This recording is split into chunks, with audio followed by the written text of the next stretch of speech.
Ano ba ang goal ko, no, for people? Bakit palagi ko siyang tinatopic yung manifestation?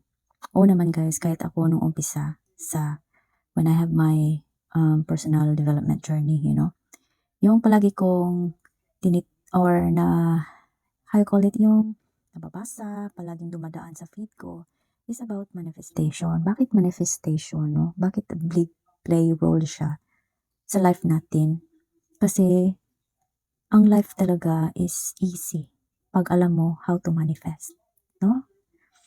I will give you example sa mga vlogger, no? Si Mika, diba? She is always claiming, I wanna manifest money, yung ganon, no?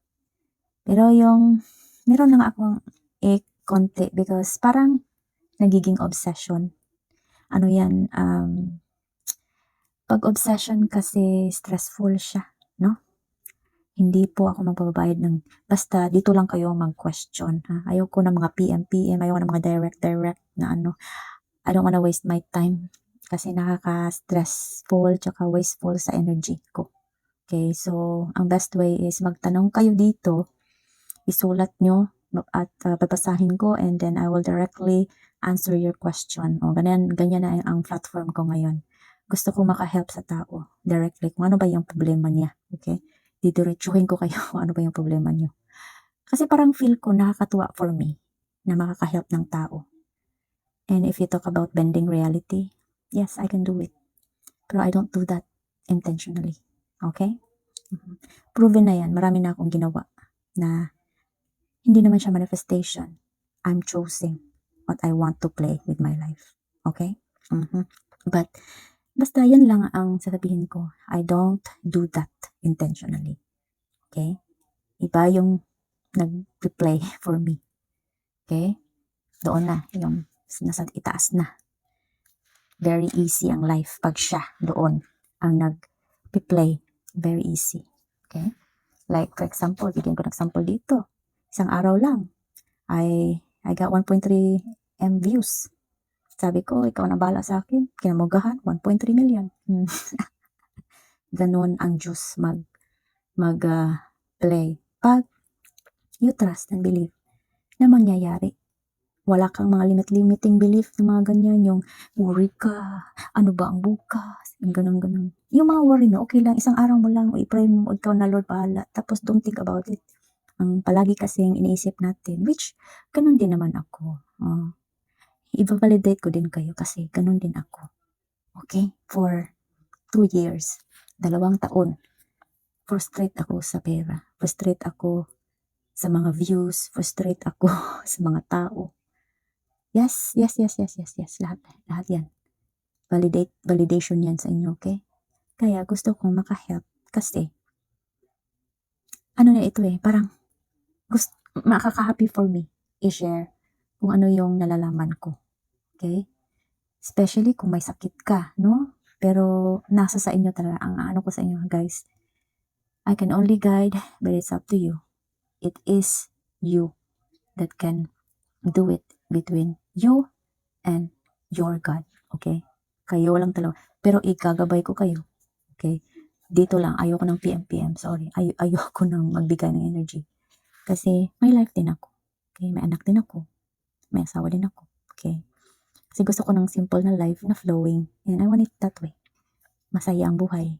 Walang keme-keme, walang mga charurot dyan, no? Gusto ko ng ganyan. Gusto ko ng peace. Kung gusto niyo ng peace, yes, I know how to do it. I know how to do it. Kasi dyan din ako bumigay sa buhay ko, no? Pero there is peace. There is peace. As in, I did commit peace. I find it. And I'm peaceful. Kahit na may mga balakid, na ako, hindi. I know how to process emotion. Kaya sinabi ko ng other video ko, may emotional training na ako. I can see the emotion like, I'll let God do the rest. Ganyan lang yung mentality ko. Yes, my faith is so strong. Okay, so, kung gusto nyo, sulat na kayo mag-question. Okay, yung mga new subscriber or follower ko, naghintay ko sa inyo, ba't hindi kayo nagko-comment or nag-a-ask ng question. I'm giving you opportunity already. And thank you for trusting.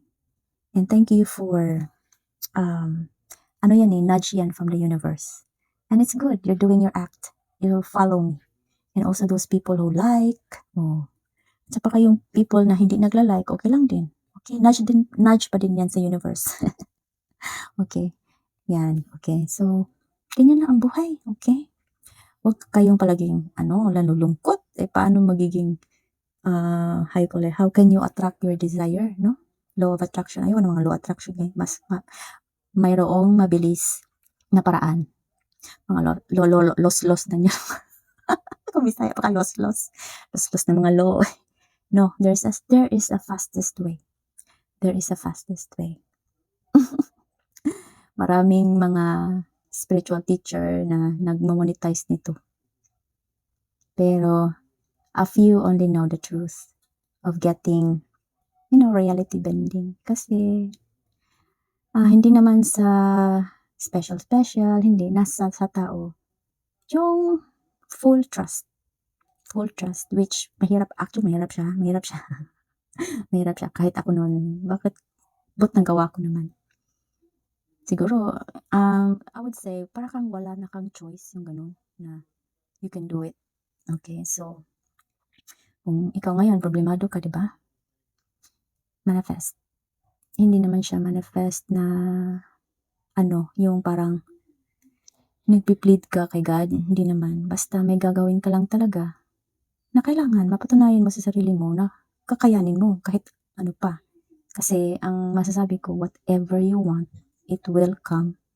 Basta patient ka, you have determination, willing ka, you can accept whatever, yung mga training, open ka. So, ganun lang talaga. Basta I will keep on posting about how you can change your life here. So, yan natang platform ngayon. So, if you want to follow me, okay?